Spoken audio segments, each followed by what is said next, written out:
बागी 4 का ट्रेलर देखा? सिर्फ एक्शन और ड्रामा नहीं है, उसके पीछे एक पूरी कहानी छिपी है।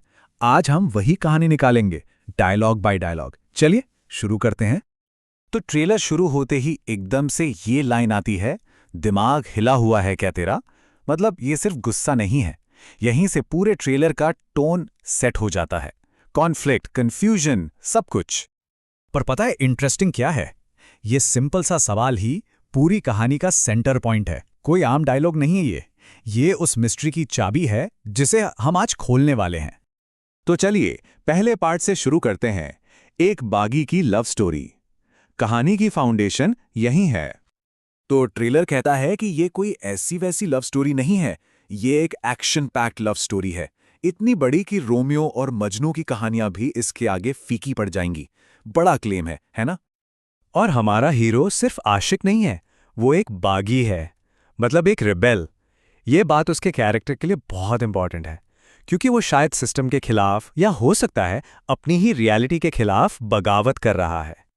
और फिर ये लाइन सुनिए, तेरे बिना मर जाना, तू ही सांसों का सहारा है।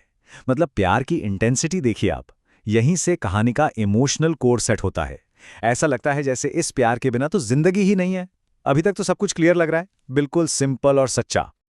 लेकिन जैसे ही हम इस लव स्टोरी में थोड़ा इन्वेस्ट होते हैं ना, कहानी एक जबरदस्त यू टर्न लेती है। तो अब आते हैं सेक्शन 2 पर, हकीकत या सिर्फ वहम। सोचो जरा, एक तरफ तो वो कह रहा है तेरे बिना मर जाना, और दूसरी तरफ कोई उससे कह रहा है कि जो तुम्हें सच लगता है वो असल में एक हेलुसिनेशन है। बस यहीं से असली कॉन्फ्लिक्ट शुरू होता है। मतलब आप सोचिए, क्या वो लड़की जिसके लिए हीरो पूरी दुनिया से लड़ रहा है वो एग्जिस्ट ही नहीं करती? क्या उसका प्यार, उसकी बगावत, सब कुछ सिर्फ उसके दिमाग का खेल है? और फिर आती है ये लाइन, कोई लड़की है ही नहीं सर। इस एक लाइन से हीरो की पूरी रियलिटी बिखर जाती है, एक ऐसी सच्चाई जो उसके पूरे प्यार को ही झूठा साबित कर रही है। ये पॉइंट सच में गेम चेंजर है। तो क्या मान लें कि सब कुछ बस एक वहम था? रुकिए, कहानी में एक और ट्विस्ट है। चलिए अब इसकी अगली लेयर खोजते हैं, लड़की, लाश और सच।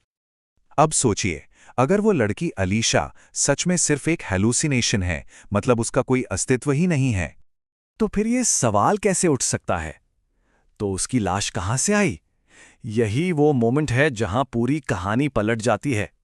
भाई, एक हेलुसिनेशन की लाश कैसे हो सकती है? ये तो बिल्कुल इम्पॉसिबल है। तो अब सिचुएशन ये है, एक ऐसी पहेली जो सुलझ ही नहीं सकती, एक हेलुसिनेशन जिसकी डेड बॉडी भी है। यही तो वो पजल है जिसे हमारा हीरो सॉल्व करने निकला है। और सच कहूं तो यही इस कहानी को इतना इंटरेस्टिंग बनाता है। और ये पजल ना कैरेक्टर्स को उनकी लिमिट्स तक पुश कर देती है, जिससे हम आते हैं अपने चौथे हिस्से पर, जान देने और लेने की कसम।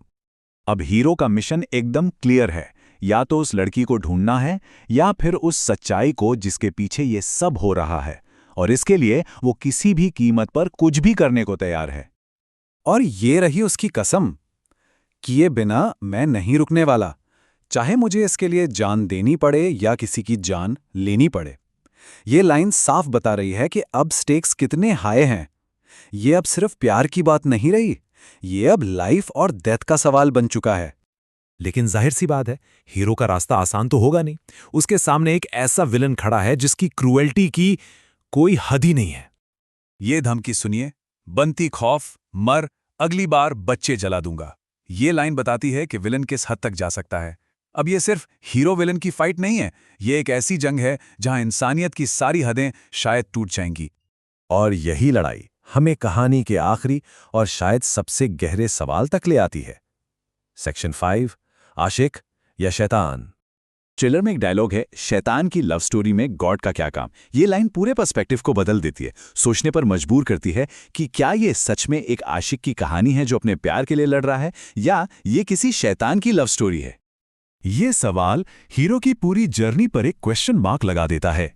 क्या उसका मकसद उतना ही साफ है जितना दिख रहा है, या इसके पीछे कोई और गहरा और ज्यादा खतरनाक राज छिपा है? तो एंड में ट्रेलर हमें इसी उलझन में छोड़ जाता है। आखिर हीरो है कौन, एक बागी आशिक या फिर कोई शैतान? क्या सच है, क्या वहम? शायद इसका जवाब तो फिल्म देखकर ही मिलेगा।